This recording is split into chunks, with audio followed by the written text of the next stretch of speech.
友，大家好，我是慈雅，欢迎收看慧命书院灵学文库系列。我们今天非常荣幸邀请到辅仁大学宗教系系主任郑志明郑教授来和我们谈谈宗教和生命的关系。主持人好，各位观众朋友大家好。经常有人问我，宗教是什么？这个可以说是一个很大的课题啊。我们经常发现我们离不开宗教，但是宗教的实质内容是什么呢？简单的讲，宗教就是生命，或者说任何一个宗教都关怀着人的生命的存在、成长以及终极的成就。宗教或许都背后都有个主宰有的称之为神，有的称之为佛，有的称之为上帝。其实这些称呼背后都指称了一个终极的存在，也就是生命的终极存在。而人把这种生命终极的存在，用一个超越的存有来作为象征，而这些超越的存有，其实都是紧扣着人的生命而来，所以生命才是宗教的核心价值跟内涵。那么宗教其实一开始就是要我们去认识生命，也就是说理解人的生命是怎么样的起源，以及是怎么样的发展。好，那么人的生命是怎么样起源的呢？我们现在当然从文明物种的演变我们有演化论说人是从猿猴演变过来的所以人跟猴子是有密切的关系。问题是，其实在演化的过程中，有一种叫做智人，他把很多其他的猿人都消灭掉了，所以人类事实上是只有一种，这一种呢，就是智人，也就是我们现在的人类，后来这个人类就蔓延到全世界，所以人类只有一种，为什么人类只有一种呢？这个来自于人类的智慧，也就是我们的脑容量，这就涉及到这个人跟动物有什么不同动物其实是没有智力开发的所以没有动物会说话，那更不用说会有它的语言系统跟它的文字系统。但是人类不一样，人类的这个脑容量大，人类会发展了各式各样的沟通的方式，也因为这样，所以智人才会把猿人都消灭掉了，因为智人他是有智慧的，而这个智慧第一个就表现在语言上面，所以人与人沟通，第一个就是透过语言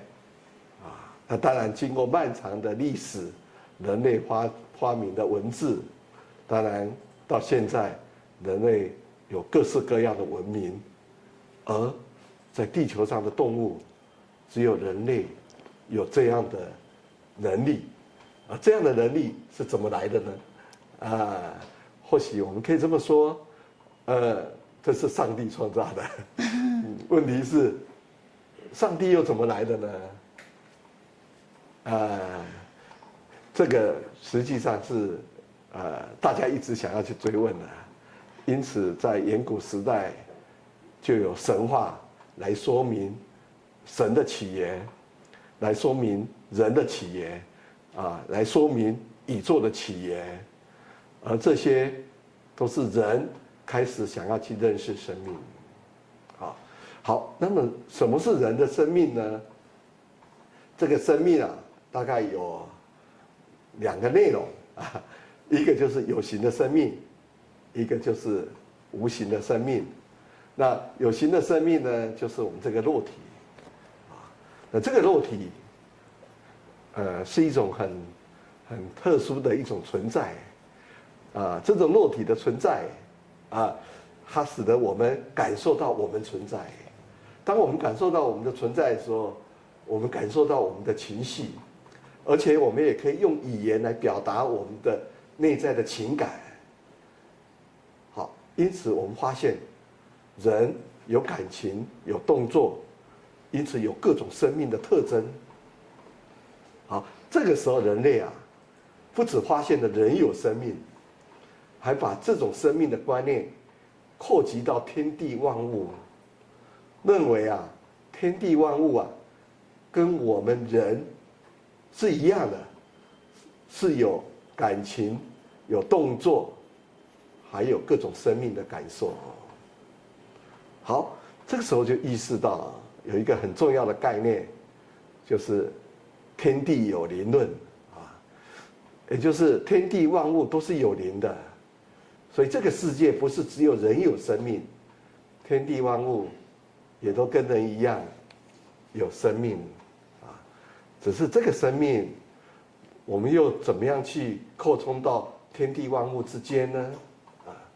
这当然回到了人，可能会遇到了很多存在的挫折，或者痛苦，或者各种存在的灾难。这时候人希望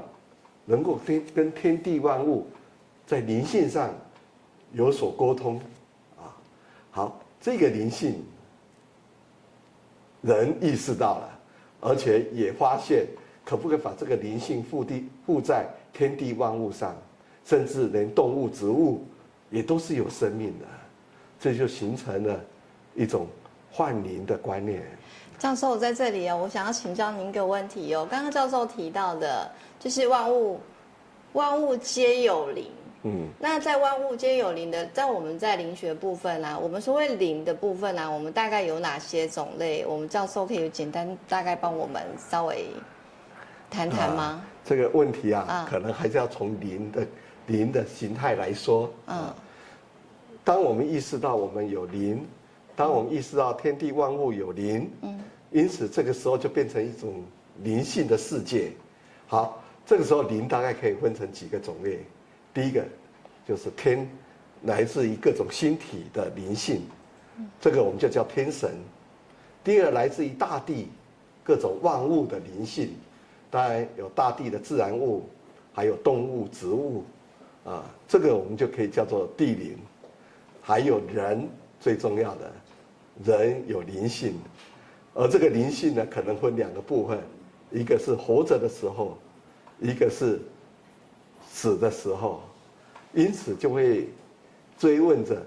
那么死后，这个人的灵性到哪里去的呢？这个时候我们就开始有意识到鬼，所以这时候的人的灵性这个时候人对灵性的理解大概可以分成3类，就是天的灵性、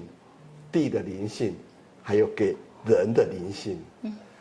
这当然也就后来我们形成了所谓天地人这样的一种3位一体的概念。好，这个时候就是把人的灵性摆在天的灵性跟地的灵性之中，而且天地人可以经由灵性来贯通。好，这个时候的灵性就变成一种，可能是一种无形的、抽象的，却是一种永恒的。因此，人可以考虑到，人的灵性可不可以跟天地万物的灵性一样的，可以永恒长存。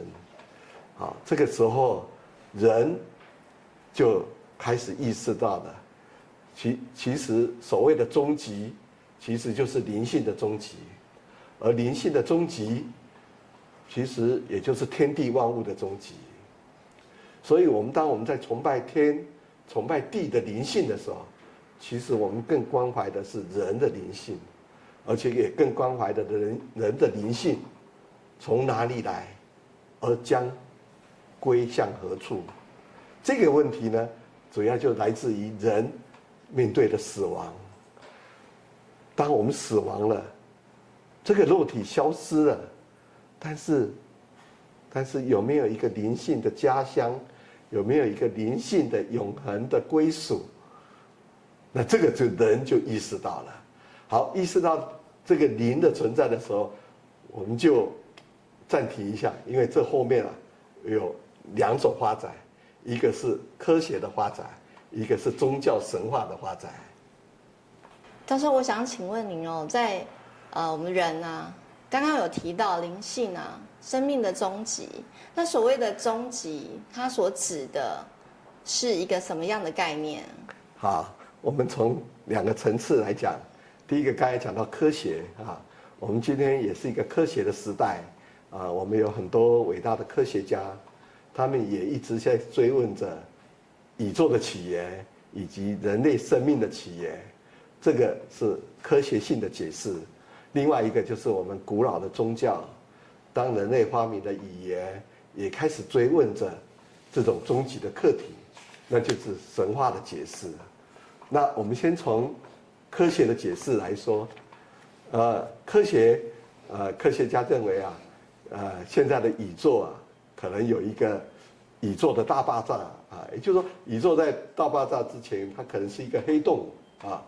但是爆炸了以后，它就变成了一个天地的起源，而且里面含藏的永恒的能量，发展为各种万物也就是天地万物都来自宇宙根源的能量那这个是科学的解释，而那个解释的背后，其实就相当于我们宗教神话所发展出来的道老子说这个天地有始就是天地有一个开始有物混成，先天地生就有一个物，它在还没有天地的时候就形成了，而这个物后来在道教里面就称之为道那么宇宙的那个大爆炸所形成的那个黑洞，也可能就类似我们所谓的道，而道生万物，因此这个道它可以是一个宇宙无穷的能量这个能量经过后来的各种爆炸的演化，就形成了各种万物的能量，而这个能量当然也可能就是天地万物以及人的灵性的渊源那这个在物理学以及在现在的这个量子物理学里面都有一些类似的理论跟主张但是这些理论跟主张不是现代人才有的，其实在古老的时代里，人类透过语言的思维就已经在思考了这个问题了。也就是说，人跟天地万物它的源头是什么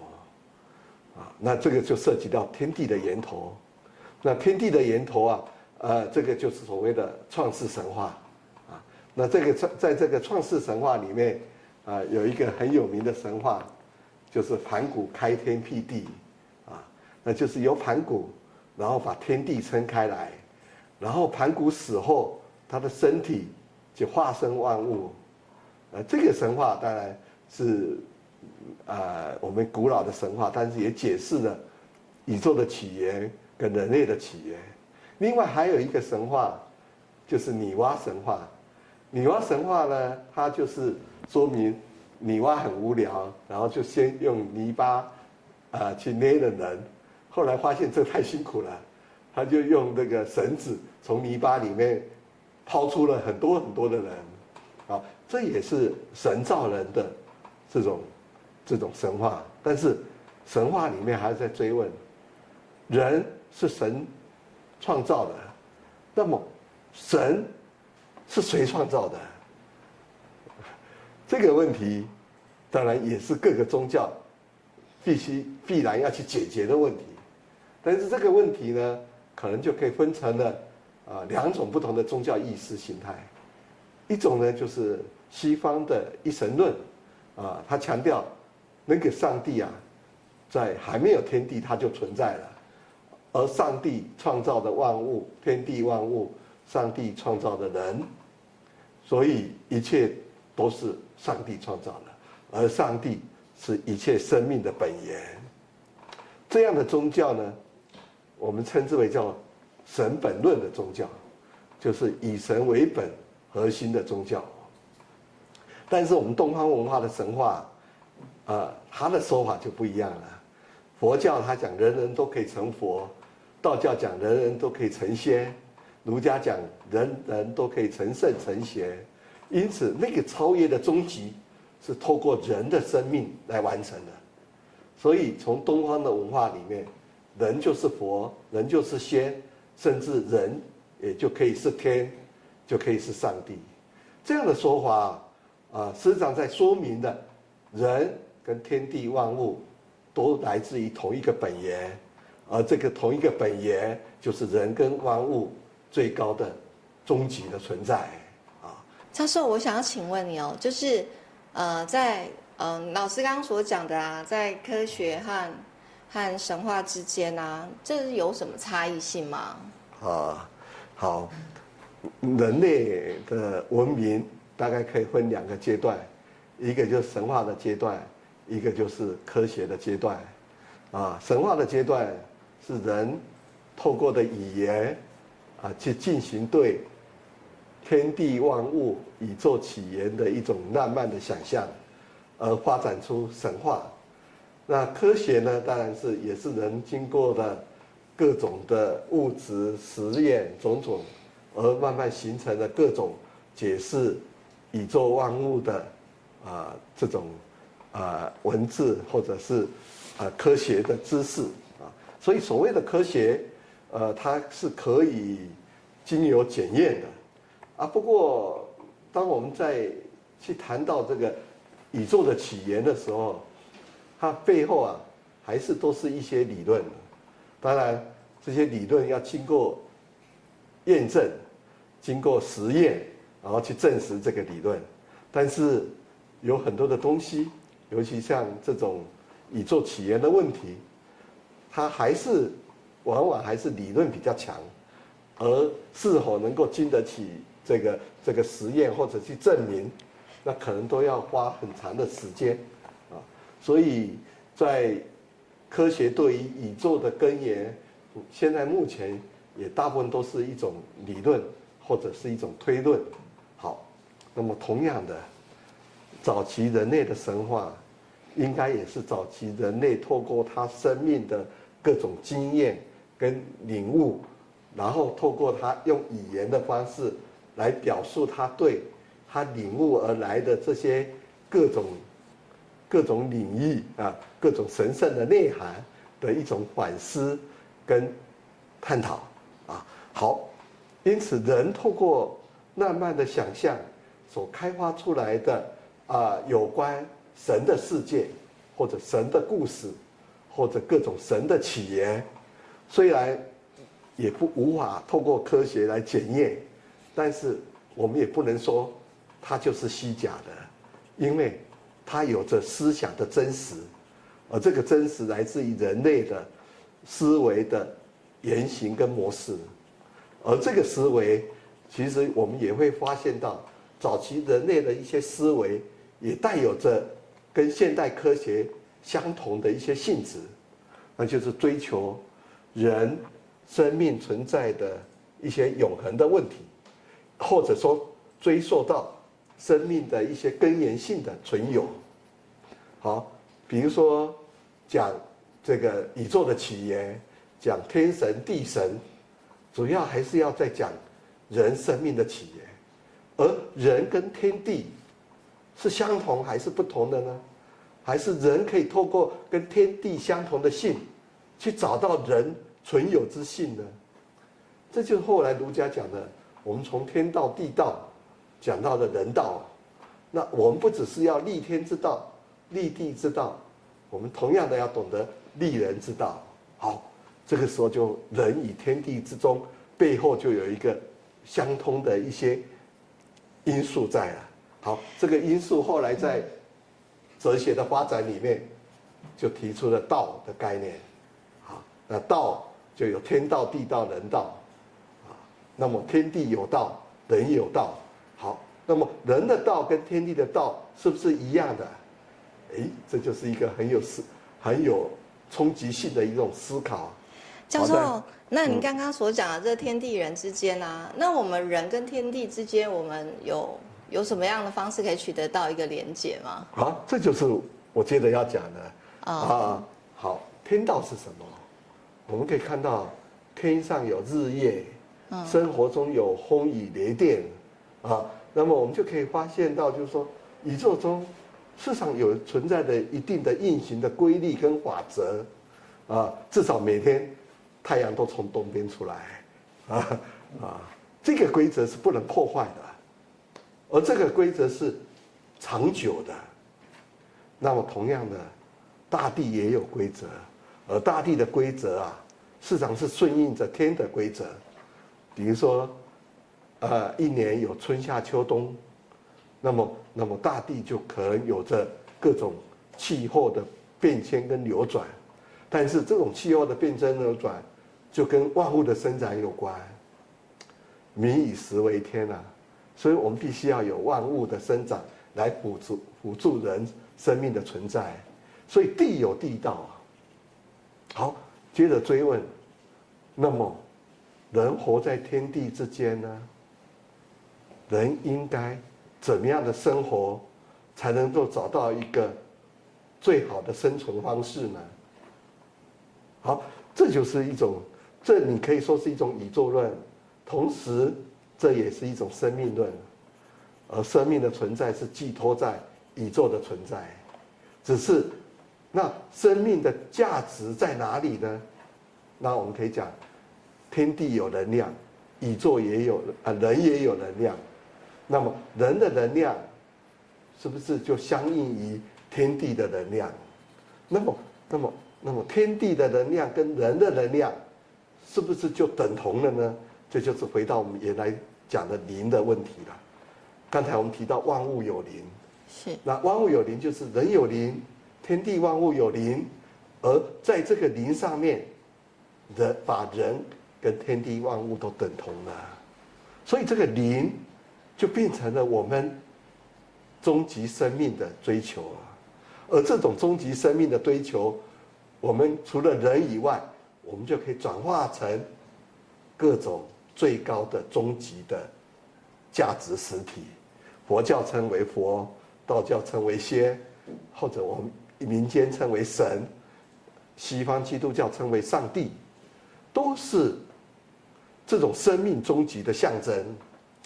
只是在我们原有的这个信仰里面，这种终极的生命在哪里？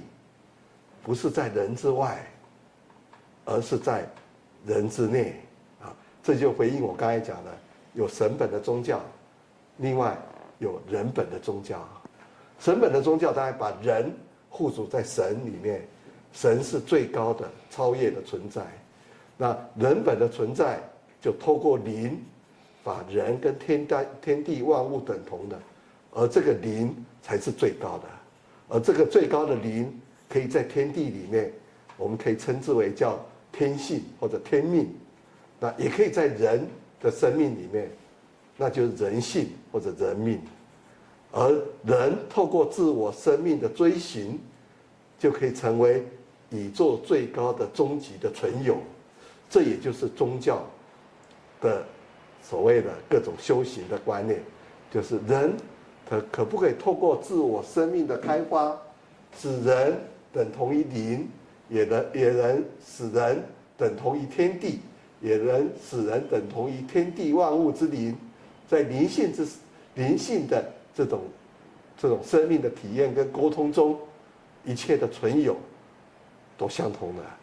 好，所以我们在讲生命的起源，其实就是宇宙的起源，也就是万物的起源，而这个起源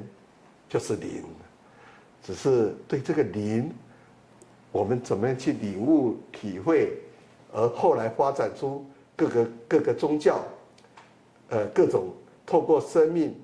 的实践跟领悟中，去发展出各种生命可以成为终极灵的那种各种修行的方法，或者修行的理念，或者修行的功夫，这就发展出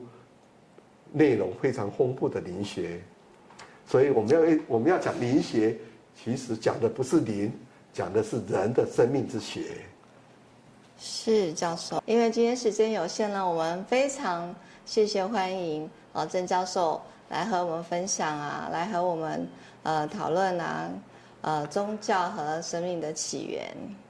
然后谢谢各位观众的收看，再见。